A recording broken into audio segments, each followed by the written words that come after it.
bongo's back there. Seriously? I'm a pretty mean bongoist. Rainn Wilson is, of course, known for his absurdly brilliant portrayal of power dork Dwight K. Schrute on The Office. I'm going to be your new boss. What you might not know, however, is that Wilson is a pretty serious music fan. He writes about bands all the time on Twitter.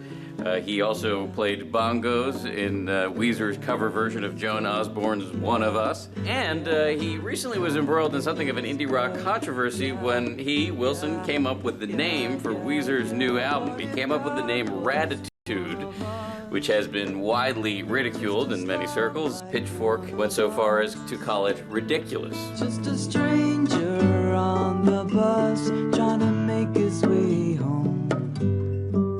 This is the land of candy and unicorns. I recently spent some time with Rainn on the set of The Office for a profile we're doing for Nightline, and in his trailer, he told me the current Raditude controversy is preposterous. If the Weezer just came out and their new album's called Raditude, people would be like, oh yeah, it sounds like a new Weezer album, cool, you know?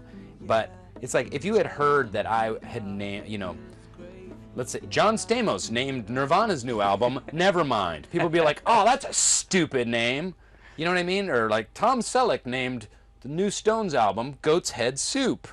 It's like, oh, that's a stupid name. These are, you know what I mean? There's names and correlation, or like, okay, hey, you know, Charlie Sheen named, you know, Radiohead's new album In Rainbows. People would be like, oh, give me a break, In Rainbows. That's stupid. It happens to be like the best album of the last decade. How long have you been an indie rock fan?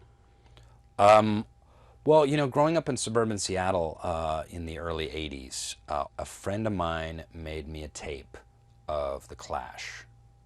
London Calling. It was like 1982, and it completely changed my life. And I literally wore that cassette tape into the ground, where it snapped, and then I had to get some Scotch tape and like try and tape the cassette tape back together so I could. And so in the middle of Wrong Boyo, yeah, it works. It would go, "This is a Wrong Boyo," and then it would continue on. Wilson played a drummer in the movie The Rocker, but the instrument he played as a kid was the bassoon. An embarrassment we discussed when I visited his house for part 2 of our Nightline interview. Was the bassoon the genesis of your interest in music? The bassoon was a really pathetic waste of a couple of years. When I was in junior high, I really wanted to, I was a clarinetist, and I was like, oh, clarinet is great, but this tenor saxophone, that is where it's at. It's so cool. You're honking and soloing and John Coltrane, you know. And so I went to my band teacher. I really want to play tenor sax. Oh, we're so filled up with tenor sax. You know what you should play that's even cooler? I was like, what? Bassoon. Really? Yes. You can be the only bassoonist at Kellogg Junior High School in Seattle, Washington. It's going to be so awesome. It's like 7 feet long, and you sit on a strap, and you build your own double reeds, and you have to soak them in your own saliva for like 20 minutes at a time. And it's this giant instrument, and even though you blow in it, and it's about this loud. It was a giant chick magnet. Yeah. Yeah. You did well with that? It was horrible. It's a horrible torture.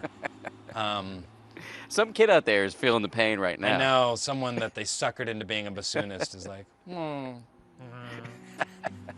Seems to me Rainn's done all right since his bassoon days. By the way, one last indie rock note. The bands that Rainn likes right now, he says, are Frightened Rabbit and the Handsome Furs. He says he finds bands like the Dirty Projectors and Animal Collective a little bit precious. Man after my own heart. Nobody calling on the phone, except for the Pope may be in Rome.